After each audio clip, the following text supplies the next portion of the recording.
Ukraine ने रूस को काला सागर में नागरिक जहाज़ों और बंदरगाह बुनियादी ढांचे पर हमलों को पारस्परिक रूप से रोकने के लिए एक आधिकारिक प्रस्ताव भेजा है ताकि बंदरगाहों से पूरी तरह से नाकाबंदी हटाई जा सके। ठीक 24 घंटे बीत चुके हैं और मॉस्को ने 2 चैनलों के जरिए तुरंत ही इनकार कर दिया। सबसे पहले रूसी संघ के विदेश मंत्रालय की आधिकारिक प्रतिनिधि माश्का जाखारोवा ने कहा कि वह काले सागर में युद्ध विराम के लिए कोई आधार नहीं देखती। वहीं रूस के विदेश मंत्री सरगेई लावरोव ने अलग से युद्ध को किसी भी तरह से स्थगित करने के विचार को उद्धरण विचार के योग्य भी नहीं बताया और इसके बजाय धमकी दी, बल्कि न केवल यूक्रेन पर बल्कि यूरोप पर भी हमले तेज करने की धमकी दी। और जब तक राजनयिक आपस में इनकार कर रहे थे, यूक्रेनी सेना ने नोवरोसियस्क में रूसी नौसैनिक अड्डे पर अब तक के सबसे शक्तिशाली हमलों में से एक को अंजाम दे दिया और उसके बाद रणनीतिक रूप से हमला किया। इसी दौरान जून और जुलाई वो समय बन गए जब रूस ने कम से कम 50 नागरिक जहाज़ों पर हमला किया। 30 से ज़्यादा लोग मारे गए, जिनमें गोल्डन लियो मालवाहक जहाज़ के चालक दल के सदस्य भी शामिल है जो 10 नाविकों के साथ समुद्र में डूब गया। पिछले दिन न सिर्फ इंसानी जानें बल्कि वैश्विक खाद्य कीमतें भी दांव पर थीं, क्योंकि अगस्त के पहले 2 हफ्तों में यूक्रेनी अनाज का निर्यात प्रभावित हुआ। ये पहले ही साल दर साल 75% गिर चुका है। इसलिए आइए इस एपिसोड में मिलकर समझते हैं कि यूक्रेन ने क्या प्रस्ताव दिया था, किस तरह और क्यों रूस ने इनकार कर दिया और इस समय काला सागर में नौवहन की क्या स्थिति है।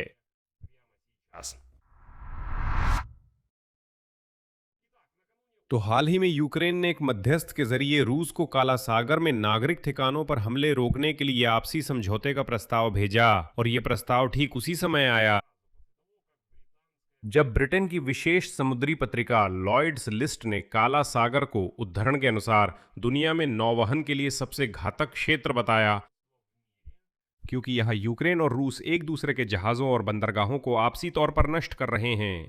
और ऐसा लगता है कि यूक्रेन ने पहले ही रूसियों को दिखा दिया है कि वो उनके टैंकरों और मालवाहक जहाजों को तबाह कर सकता है, साथ ही एक ही रात में अज़ोव सागर और नोवरोसियस्क में पूरे निर्यात को रोक सकता है। इसके बाद यूक्रेन ने तुरंत सुझाव दिया कि इन हमलों का आदान प्रदान जारी न रखा जाए बल्कि युद्ध विराम स्थापित किया जाए। तो एक बार फिर यूक्रेनियों ने सोचा कि शायद रूसियों में भी थोड़ी बहुत सभ्यता बची है, कि उनके दिमाग में अभी भी कुछ समझदारी बाकी है, और उन्होंने कहा, सुनिए, अब एक दूसरे के जहाज़ों पर हमला करना बंद कर दें, बंदरगाहों पर। देखिए, हमने आपको दिखा दिया है कि हम बिल्कुल वैसा ही जवाब दे सकते हैं। ऐसा मत सोचिए कि आप हमारे बंदरगाहों पर हमला कर सकते हैं और हम जवाब में कुछ नहीं करेंगे। लेकिन अफसोस, क्रेमलिन में यह फैसला किया गया कि यूक्रेन कथित तौर पर कमजोरी के कारण युद्ध विराम मांग रहा है। और अब विदेश मंत्रालय की आधिकारिक प्रतिनिधि माश्का जाखारोवा, मैं उन्हें रूसी विदेश मंत्रालय की शराबी प्रवक्ता कहता हूं, उन्होंने कहा कि मॉस्को को युद्ध विराम के लिए सहमत होने का कोई कारण नहीं दिखता। आगे उद्धरण है, हम स्थिति में किसी भी तरह के सुधार की कोई पूर्व शर्त नहीं देखते और इसलिए ऐसे किसी भी आधे अधूरे उपाय का कोई कारण नहीं है जो केवल कीव शासन को अस्थायी राहत देते हैं। उन्होंने ये भी कहा कि रूस को नियमित रूप से आतंकवाद के बेलगाम हमलों का सामना करना पड़ता है जो यूक्रेनी सेना के ड्रोन द्वारा नागरिक जहाजों के खिलाफ किए जाते हैं। खैर, उन्होंने खास तौर पर उस सवाल का जवाब दिया जो तुर्की की मध्यस्थता पहल से जुड़ा था, जो इस मामले में मध्यस्थ बनने के लिए तैयार है, और थोड़ी देर बाद मैं समझाऊंगा कि इसका क्या मतलब है। मतलब माश्का जाखारोवा शिकायत कर रही हैं कि यूक्रेन काले सागर में जहाजों पर हमला कर रहा है। यूक्रेन इन हमलों को आपसी सहमति से रोकने का प्रस्ताव देता है, लेकिन रूस मना कर देता है और इन हमलों की शिकायत करता रहता है। यही है रूसियों की पूरी सोच। लेकिन यह समझना जरूरी है कि यह सिर्फ यूक्रेन का प्रस्ताव नहीं था। सबसे पहली बात, यूक्रेन पर दबाव डाला गया था। वही संयुक्त राज्य अमेरिका ने भी कहा था कि नोवरोसियस्क में टैंकरों पर हमला न करें जो उदाहरण के लिए कजाकिस्तान का तेल ले जा रहे हैं। और फिर संयुक्त राष्ट्र में भी अनुरोध आने लगे कि देखिए, वहां से रूसी अनाज निर्यात किया जा रहा है और आप टर्मिनलों पर हमला कर रहे हैं, इसलिए वे अपने सामान का व्यापार आगे नहीं कर पा रहे हैं। आखिरकार तुर्की के विदेश मंत्रालय के प्रमुख हाकान फिदान ने भी रूस के इनकार से पहले ही दोनों पक्षों से काला सागर में युद्ध विराम के लिए एक तंत्र बनाने का आह्वान किया। अंकारा में तो यहाँ तक कि 2 अलग-अलग सुरक्षा गलियारों के साथ एक ठोस योजना भी तैयार की गई थी। ये योजना उन वाणिज्यिक जहाज़ों के लिए थी जो रूस और यूक्रेन जा रहे हैं, जिन गलियारों में दोनों पक्षों ने हमले न करने का वादा किया होता। यानी रूसियों के लिए एक गलियारा है, वे वहां से जाएं, हम उन्हें नहीं छेड़ेंगे, लेकिन बाकी पूरे समुद्री क्षेत्र में हम कार्रवाई कर सकते हैं। और यूक्रेन के लिए भी एक गलियारा है। यानी यहाँ कोई काल्पनिक विचार नहीं है, बल्कि ये एक पूरी तरह से तैयार की गई योजना है। लेकिन मॉस्को ने साफ साफ कह दिया कि उसे इसे चर्चा करने का भी कोई मतलब नहीं दिखता, क्योंकि जंगली रूसी खून चाहते हैं, शांति नहीं। ये जरूरी है, इसे भी ध्यान में रखना चाहिए। और साथ ही कूटनीतिक इनकार के साथ साथ रूसी संघ के विदेश मंत्रालय के प्रमुख सरगेई लावरोव की ओर से और भी ज्यादा विचारधारात्मक बयान आया। ये बयान सिर्फ काले सागर में युद्ध विराम के बारे में नहीं था, बल्कि युद्ध को किसी भी रूप में स्थगित करने की संभावना के बारे में था। फिर से मैं लावरोव का एक उदाहरण दूंगा जो रूसियों की वर्तमान विचारधारात्मक स्थिति को उजागर करता है, यानी वे मरने के लिए तैयार हैं। गरीबी में जीना, गंदगी और कचरे में रहना, अलगाव में रहना, लेकिन ये मानना कि वे कोई 1000 साल पुराना राष्ट्र हैं। आगे मैं लावरोव का उदाहरण पेश करता हूं।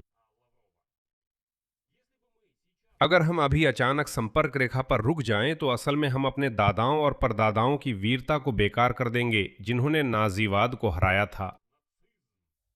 ये कैसी बकवास है, इसे तो सोचना भी नामुमकिन है, लावरोव कहते हैं। बात सिर्फ इतनी नहीं है कि आज किसे कितना आरामदायक जीवन मिल रहा है, हमारे लोग परेशान हैं, लोग इन आतंकवादी हमलों में मारे जा रहे हैं।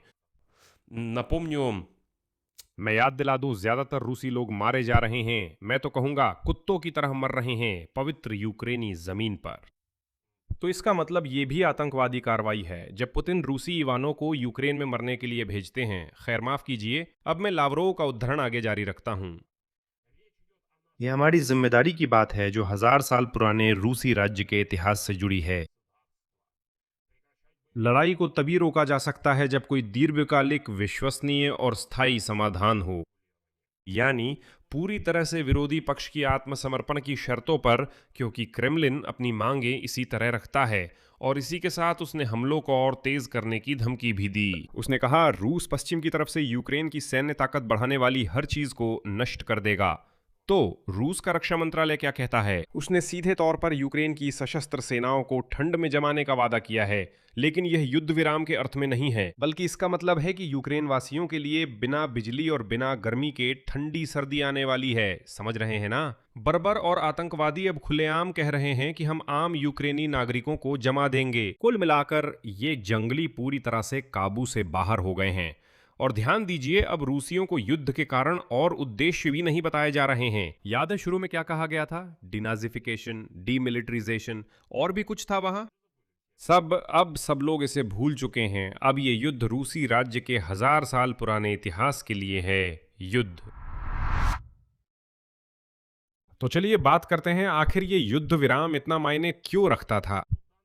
न्यूयॉर्क टाइम्स के अनुसार यूक्रेन के तटों के पास रूसी आतंकवादी अभियान नागरिक जहाजों के खिलाफ ठीक फसल कटाई के मौसम के बीच शुरू हुआ और इससे वैश्विक खाद्य आपूर्ति श्रृंखलाएं अराजकता में डूब सकती हैं।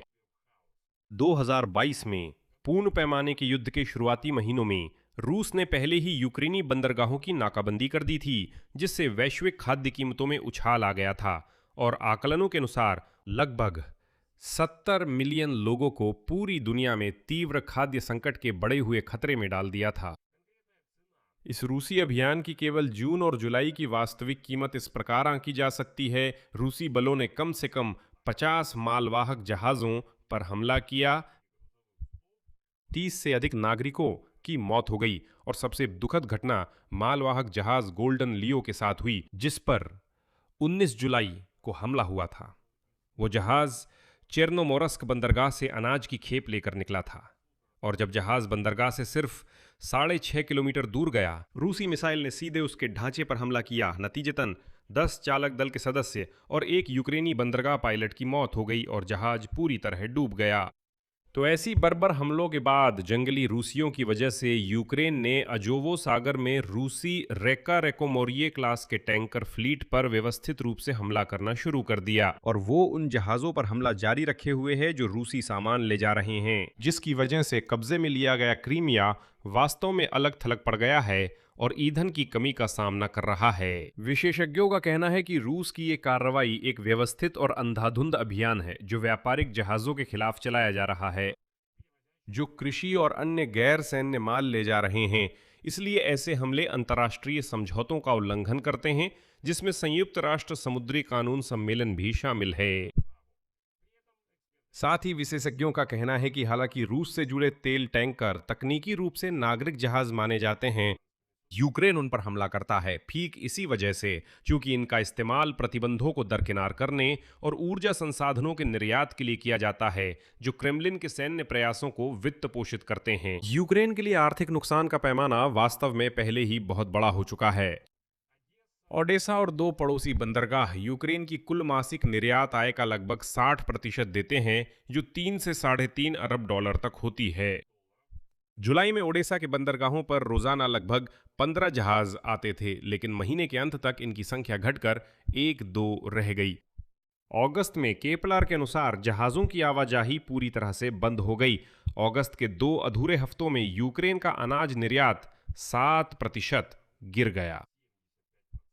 आर्थिक विशेषज्ञों के अनुसार काला सागर के बंदरगाहों का पूरी तरह से बंद होना यूक्रेन को उसके जीडीपी का 1 से 1.5% तक का नुकसान पहुंचा सकता है।